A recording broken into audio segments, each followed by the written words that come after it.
Hey everybody, it's Scott from the Prog Corner, and today we have a very exciting episode. We are doing the top 25 prog rock guitar players of all time.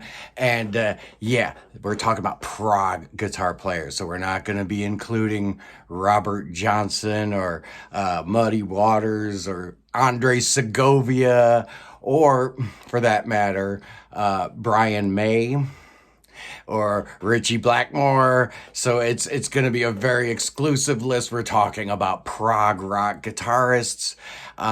So apologies to Al Di Meola and John McLaughlin and Eric Clapton and Jeff Beck and Jimmy Page and on and on and on. So we're going to start at number 25. I've got a tie between Pi Hastings and Robin Trower. Pi, of course, from Caravan, the singer-guitar player who's been with them from the beginning to today. Robin Trower, that great blues guitar player who was on the first 4 or 5 Procol Harum albums. He makes the list also because of his Bridge of Sighs sophomore solo album is just amazing. At number 24, I'm going with Trevor Rabin.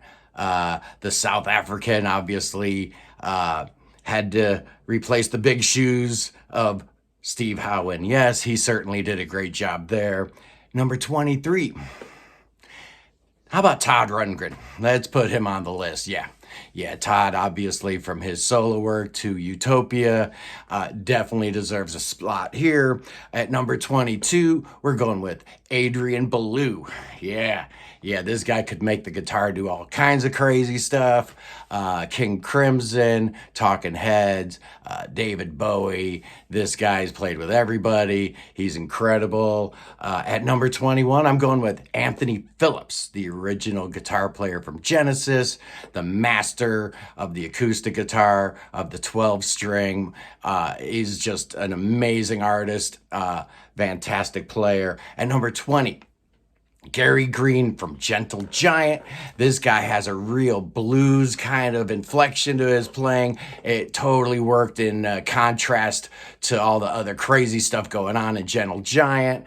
At number 19, here's a weird one. Per Nilsson, the guy from Scar Symmetry, is best known in the prog community as the guy who replaced Roine Stolt and Kappa. Oh, he's an incredible player. Yeah, he's a shredder, but all those great records with Kappa, he certainly deserves a spot here at number 18. Steven Wilson, yeah, better known for his songwriting and his overall mastery of new prog, but his guitar playing sometimes gets overlooked, and it shouldn't. He's really, really great. At number 17, Mike Oldfield, the master of everything, it seems, from all his solo work. But his guitar playing is actually really, really cool. It's really different. Nobody plays guitar like Mike Oldfield. At number 16, Steve Morse. I first was introduced to this guy back in the Dixie Dregs day. Since then, he's played with Kansas. He's played with Deep Purple. He now is in a super group with Neil Morse and Mike Portnoy, Flying Colors. Incredible. Number 15, Devin Townsend. This guy is incredible. The Strapping Young Lads, all the solo work, Devin Townsend Project. He's just one of the great new lights in prog guitar artistry. At number 14, we've got Steve Rothery from Marillion.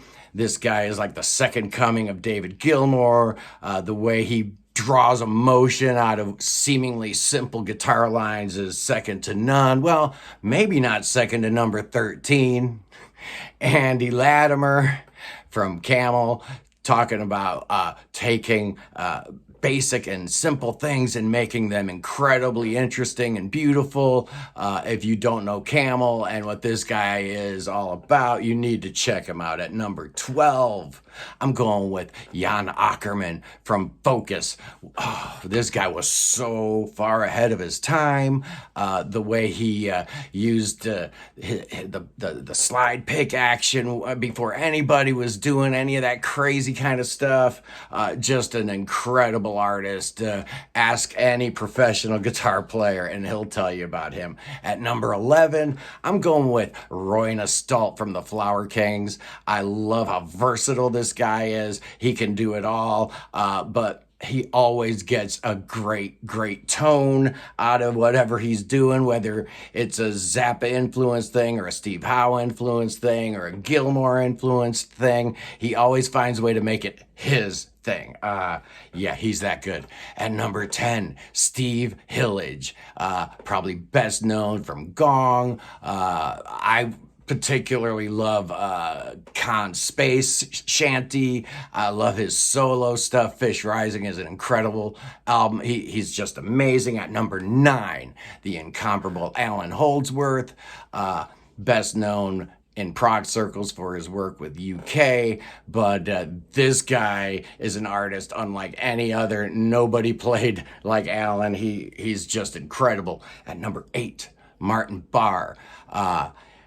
Probably the most underrated guy I've got on this list. I have him at number 8 because I don't think this guy ever played a wrong note in his entire career, which is obviously best known for his work with Jethro Tull.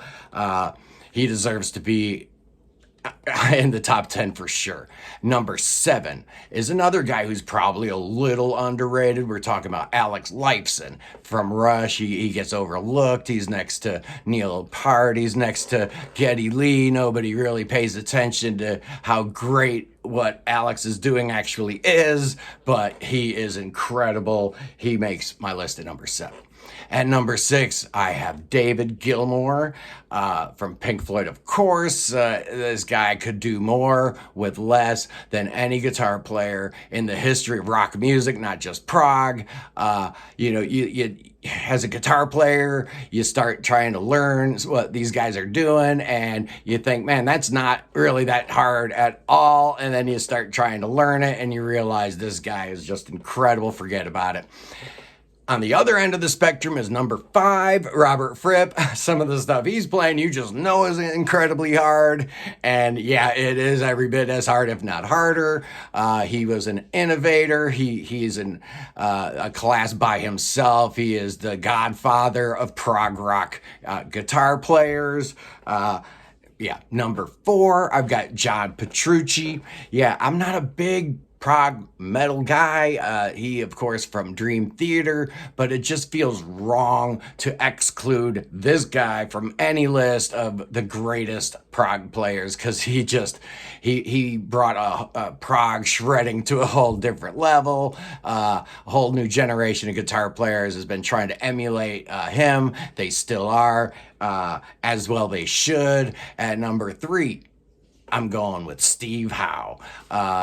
This guy was probably the most versatile of all the prog guitar players in his prime. There's nothing he couldn't do. The juxtapositioning of bluegrass with jazz, with classical, all while, the band was doing their thing. It just created a level of tension and excitement and interest that few other guitar players ever could come close to equal. At number 2, it's Frank Zappa.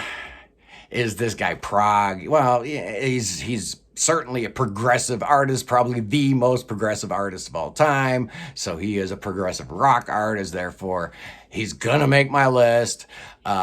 He set the bar at an incredibly high level. His demand for excellence just infected a whole legion of players after him. Frank Zappa was an absolute monster. If you don't believe me, go back and check any one of his Shut Up and Play Your Guitar records.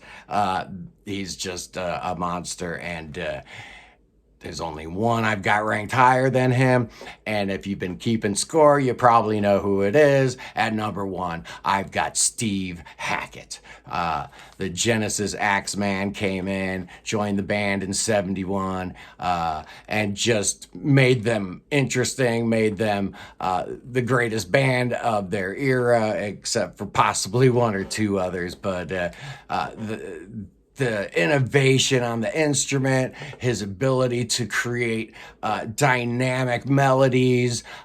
His finger tapping was probably the first anybody'd ever done it. This guy is still the leading light in the prog universe. He never gave up on prog rock, so I never gave up on him. And yes, he has earned his spot as the #1 prog rock guitar player of all time. But I know we're going to have some disagreements and some discussions about this. That's why I did it. I put this on my Twitter account a couple of days ago, and yeah, wouldn't you know it, there was a whole bunch of interest on this subject. So I don't have all the answers. I really enjoy doing this kind of stuff because maybe I can turn you on to a player that you hadn't really listened to before, and I'm certain you're going to do the same in return. But anyway, thank you guys for watching. I am Scott from the Prog Corner. Hit that subscribe button, and I will see you fools later.